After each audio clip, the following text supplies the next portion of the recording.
O futuro ministro-chefe da Casa Civil, Onyx Lorenzoni, disse que o governo do presidente eleito Jair Bolsonaro vai ter 22 ministérios. Ele confirmou ainda que o Ministério do Trabalho vai deixar de existir. Nós vamos conversar agora ao vivo com a Andréa Sadi, que hoje está aqui em São Paulo. Oi, Andréa, boa tarde para você. Já teve idas e vindas essa história do fim do Ministério do Trabalho. Então, de fato, agora vai terminar mesmo? Oi, Sandra, boa tarde para você, boa tarde a todos. O Ministério vai, mas não as suas funções, porque elas serão incorporadas a outras 3 pastas. As pastas da Justiça, da Cidadania e também a pasta da Economia. Essas informações foram confirmadas hoje pelo futuro ministro da Casa Civil, Onyx Lorenzoni, em uma entrevista para a Rádio Gaúcha, que é do grupo RBS. Vamos ouvir o que ele diz. Uma parte vai ficar com o ministro Moro, que é aquela parte da concessão de carta sindical, né? Vamos dizer que é a face mais visível, e que vocês, por inúmeras vezes, a imprensa brasileira registrou os problemas que ocorriam ali naquela pasta, né? De desvios, de problemas graves de corrupção. A outra parte, aquela que trata de políticas ligadas aí a emprego, vai ficar uma parte dela na economia, e a outra parte vai ficar na cidadania. Bom, Sandra, como você disse aí no estúdio, de fato, essa pasta já teve, o destino dessa pasta já teve idas e vindas. Bolsonaro chegou a dizer que ia sim extinguir essa pasta, depois recuou ali em 13 de novembro, disse que ia manter o status de ministério e hoje, por fim, o Onyx Lorenzoni confirmou que ela não vai existir no futuro governo do presidente eleito. Para essa semana ainda falta definir o futuro ministro ou ministra do Meio Ambiente. E também a partir de amanhã, Bolsonaro ele vai começar a se reunir com as bancadas parlamentares, principalmente da Câmara dos Deputados. Também é uma informação do futuro ministro da Casa Civil. Ele disse que o governo do Bolsonaro ele quer conversar ali, inaugurar uma nova forma de fazer política e que nessa nova fórmula não vai ter troca de cargos, o famoso toma lá, dá cá. Vamos aguardar. Sandra, é com você aí no estúdio. Ok, Andréa, muito obrigada pelas suas informações. O Ministério Público quer que o ex-ministro de governos do PT, Antônio Palocci, pague uma multa de 20 milhões de dólares para continuar em prisão domiciliar. Nós vamos agora direto a Curitiba falar com Dulcinea Novaes, que tem as informações. Dulcinea, boa tarde para você. Boa tarde, Sandra. Boa tarde a todos. Na decisão que permitiu que Palocci saísse, cumprisse prisão domiciliar, o juiz Danilo Pereira Júnior considerou que os 37 milhões que Palocci já tem bloqueados pela Justiça bastavam para que ele fizesse ou pudesse sair da cadeia. Isso porque o acordo de colaboração assinado com a Polícia Federal tinha essa previsão. Mas, segundo o Ministério Público Federal, essa cláusula foi vetada pelo TRF4.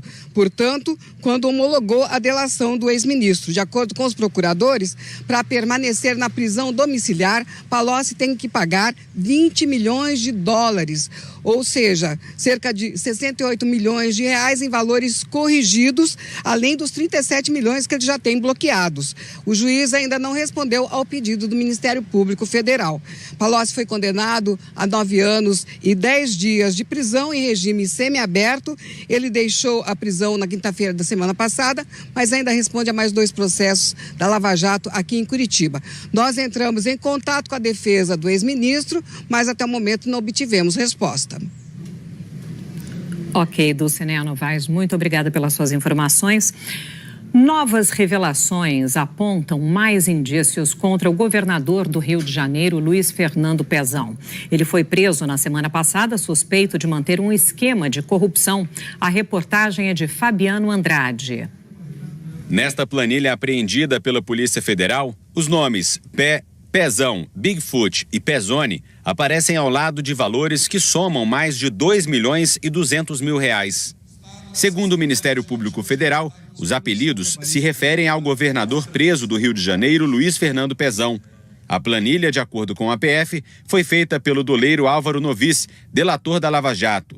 Ele disse na delação que entregou dinheiro para Luiz Carlos Vidal Barroso, o Luizinho, assessor de Pezão e que também está preso. O doleiro gravou uma conversa telefônica entre um funcionário da corretora de valores dele e Luizinho. Nós temos novidades aí e temos que conversar. O chefe também queria bater um papo com você. Marcar uma reunião com o chefe aqui?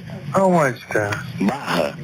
Na Barra? É, seria para conversar, para a gente esquematizar isso. Ah, entendi, aquela reunião daquele projeto, entendi. Mas aonde na Barra, Márcia? Eu te dou o endereço direitinho, pode ser na nossa corretora lá. A conversa foi no fim de julho de 2014, durante a campanha de Pezão ao governo do Rio. Em outro telefonema, o funcionário diz que tem uma documentação para entregar a Luizinho. Tem coisas que eu tenho que resolver, documentação para te entregar, e o chefe quer ver com você como é que está a melhor forma de fazer. A polícia conseguiu cruzar os dados da localização dos celulares dos investigados neste dia. Segundo as investigações, documentação é o dinheiro da propina. E o chefe mencionado na conversa é o doleiro Álvaro Novis, que, segundo a polícia, se encontrou com Luizinho, assessor de Pezão, num shopping da zona oeste do Rio, pouco depois do telefonema. Para os investigadores, foi neste encontro que eles combinaram a entrega de 3 milhões de reais para Luizinho. Segundo o Ministério Público Federal, há provas de que Pezão recebeu quase 40 milhões de reais entre 2007 e 2015. O dinheiro não apareceu até agora nas contas ligadas ao governador. Por isso, os investigadores levantam duas possibilidades. Ou Pezão usa recursos de contas de laranjas ou mantém escondida uma grande quantidade de dinheiro vivo. Pezão foi preso na quinta-feira da semana passada. Ele é acusado de manter o esquema de corrupção do ex-governador Sérgio Cabral, que também está preso. A Polícia Federal disse que vai aprofundar as investigações para descobrir detalhes do envolvimento de Pezão e o destino do dinheiro que ele teria recebido irregularmente. A Polícia Federal teve acesso a vídeos e áudios sobre o esquema de corrupção no sistema prisional de Roraima. A reportagem é de Alexandre Rissaiasso. A Polícia Federal diz que o esquema de corrupção que movimentou 70 milhões de reais desde fevereiro de 2015 contribuiu para falir o sistema prisional de Roraima. A Operação Escuridão da semana passada descobriu que o verdadeiro dono da empresa contratada para fornecer alimentação aos presos é o empresário Guilherme Campos, filho da governadora Sueli Campos, do Progressistas.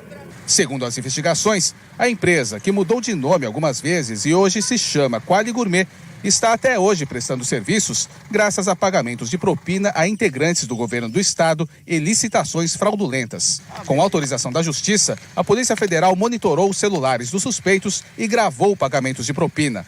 Em outubro do ano passado, Clóvis de Castro Machado, funcionário da Quali Gourmet, telefonou para o então secretário de Justiça, Coronel Ronan Marinho. Comandante, estou num carro aqui nesse portão da entrada. Eu vou sair aí, aqui na frente. Tá bom. O pagamento foi gravado. Ronan Marinho, responsável pelo sistema prisional, saiu do prédio, deu um sinal para Clóvis, que está nesse carro prata. Depois de pegar uma mochila vazia, ele foi até o carro de Clóvis. Os dois foram para um outro ponto da cidade. Quando o carro parou, o secretário desceu com a mochila nas costas e foi embora. Segundo a Polícia Federal, os pagamentos de propina eram sempre feitos em dinheiro. As investigações apuraram que desde 2015 os suspeitos sacaram 17 milhões de reais dessa agência bancária na zona norte de Boa Vista. A operação da PF prendeu 11 pessoas. 9 delas, inclusive Ronan, que também é chefe da Casa Militar, estão presas no comando de policiamento da capital. É ele quem aparece nessas imagens, caminhando e fazendo alongamento. Lá também está preso outro ex-secretário de Justiça, Josué dos Santos Filho, e Renan Pacheco, que se elegeu deputado estadual nas últimas eleições. A esposa dele, Simone de Oliveira da Cruz, está em prisão domiciliar. Guilherme Campos foi preso em um condomínio em Brasília e está na carceragem da Polícia Federal. O maior presídio do estado está sob intervenção federal desde a última segunda-feira. Os presos comandavam crimes de dentro da cadeia, como atentados contra prédios públicos, assassinatos e tráfico de drogas.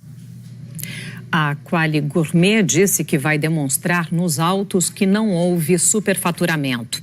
A defesa de Guilherme Campos disse que ele não está envolvido na organização criminosa. Os advogados de Ronan Marinho e Josué Filho disseram que só vão se pronunciar depois de ter acesso à íntegra da investigação. Nós não conseguimos contato com os advogados de Renan Pacheco e Clóvis Machado.